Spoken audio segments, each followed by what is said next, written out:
سر جو دہشت گردی کے حوالے سے پاکستان کی حکومت ہماری ریاست افغانستان سے الزامات لگائے گی تو اس حوالے سے اتنے حقیقت ہے کہ بڑھ کی موجود ہم سب جمہوری لوگ ہیں اور ہمیں جمہوریت کے داؤ پیچ کا پتہ ہے. میں یہی سوال تو میں نے چیف صاحب کے منہ پہ کہا کہ جب آپ نے باڑ لگا لیا, آپ نے کور کر لیا, آپ نے تجارت بند کر دی, تو پھر آپ کیوں اپنی بےزتی کراتے ہیں کہ جب بھی کوئی حملہ ہوتا ہے تو آپ کہتے ہیں بھائی افغانستان سے ہوا ہے.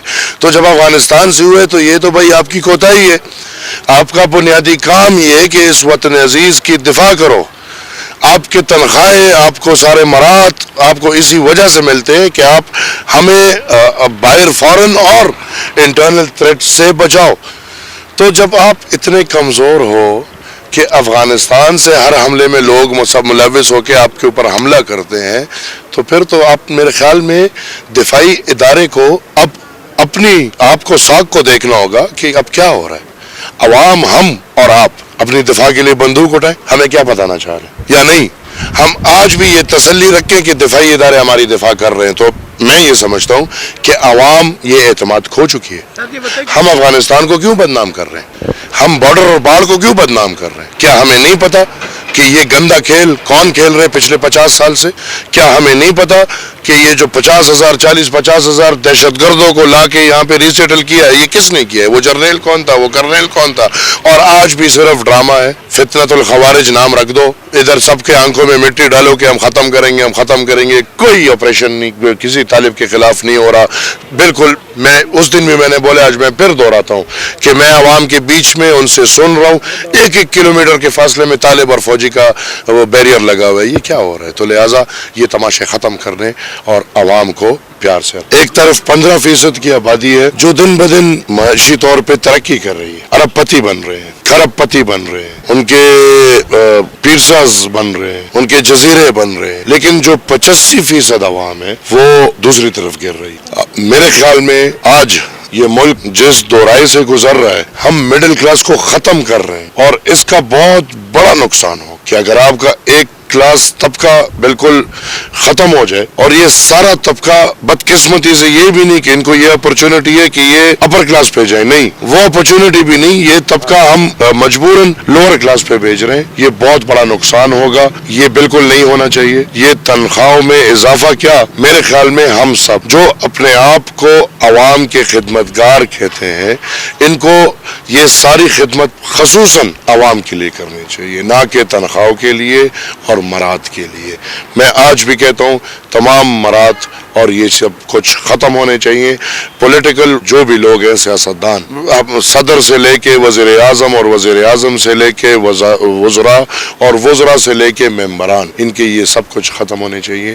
ان کے مراد ختم ہونے چاہیے, ان کے تنخواہیں ختم ہونے چاہیے, کیونکہ ہم سب یہ دعویٰ کرتے ہیں کہ ہم عوامی خدمتگار ہیں. تو عوام کی خدمت میں سمجھتا ہوں کہ تنخواہ سے نہیں ہوتی. دیکھیں پیچھے وہی لوگ ہیں, وہی محرکات ہیں جو 50 سال سے اس زمین کو یا پختونخوا اور افغانستان کو ایک آگ کی جگہ بنانا چاہتے ہیں, ایک جنگ کا میدان بنانا چاہتے ہیں. اس سے پیچھے وہی محرکات ہیں. اگر وہ ہمارے دفاعی ادارے والے ہو یا اگر وہ ہمارے دہشت گرد ہو, دونوں کا ارادہ ایک ہے, دونوں کی نیتیں ایک ہیں, دونوں کا تاریخ ایک ہے, دونوں کا میرے خیال میں آج ایک ہے اور ان دونوں کا مستقبل ایک ہوگا.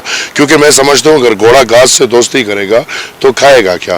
تو اگر یہ جنگ نہیں ہوگا, یہ مسئلے نہیں ہوں گے, یہ ہمارے پختون قوم بے گھر نہیں ہوں گے, ان کے گھر تباہ نہیں ہوں گے, یہ ان کی زندگیاں تباہ نہیں ہوں گی, تو فوج کو اتنا پیسہ کہاں سے ملے گا. خرم کی بات اگر میں کہوں بہت پریسائز, بہت ڈائریکٹلی, تو یہ ایک بہت تاریخی پس منظر رکھتا ہے اور ہم یہ سمجھتے ہیں اور ہمیں یہ پتہ بھی ہے, جس نے بھی پاکستان کا نقشہ دیکھا ہے تو خرم ایک ایسا پوائنٹ ہے جو 3 سائڈ سے افغانستان پہ ٹچ ہو رہا ہے. تو لہٰذا میں نے بہت پہلے یہ کہا تھا اور میں آج پھر یہ کہہ رہا ہوں, یہ وہی تاریخی علاقہ ہے جو ایوب خان کے دور میں مانگا گیا تھا امریکنوں نے. یہ وہی تاریخی علاقہ ہے جس کو طالبان نے قبضہ کر کے اس کو مانگا گیا تھا.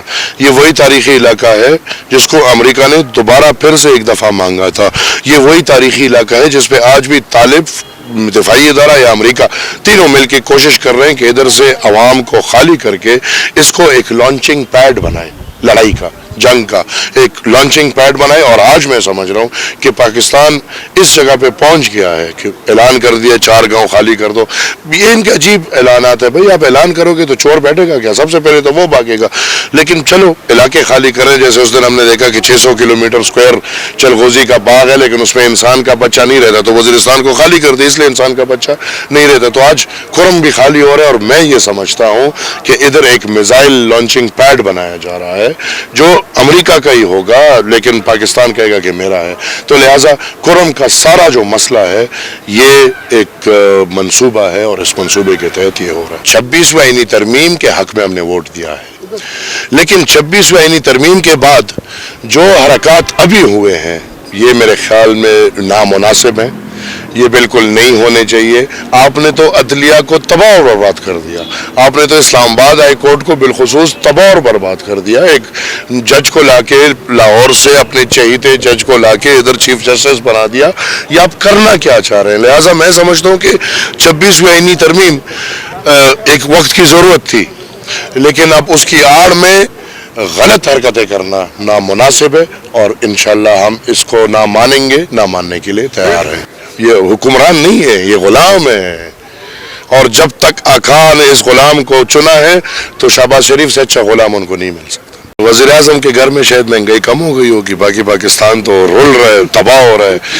آج کی حالات دیکھیں اور آنے والے بدقسمتی سے اب کچھ ہفتے 10 دن بعد رمضان آ رہا ہے. رمضان میں پھر جو یہ ہمارے مسلمان جو حرکتیں کرنا شروع کر دیتے ہیں تو وزیر اعظم کے دعوے کو میں رد کرتا ہوں. جی تو اگر مجھے کوئی کہے کہ شیطان نے ایک بہت بڑا لشکر بنا لیا ہے اور آپ بھی اس لشکر میں شامل ہو جائیں تو میرے خیال میں نہیں شامل ہوں گا. میں اکیلا اس لشکر کے خلاف کھڑا ہوں گا لیکن شامل نہیں ہوں گا. لہٰذا مجھے یہ شیطانی لشکر لگتا ہے. یہ سب شیطانی قوتیں ہیں, ان کی وہ ساری حرکتیں سامنے اب ہم بات کریں گے تو شرمندگی ہوگی. لہٰذا میں اس کے ساتھ نہیں ہوں.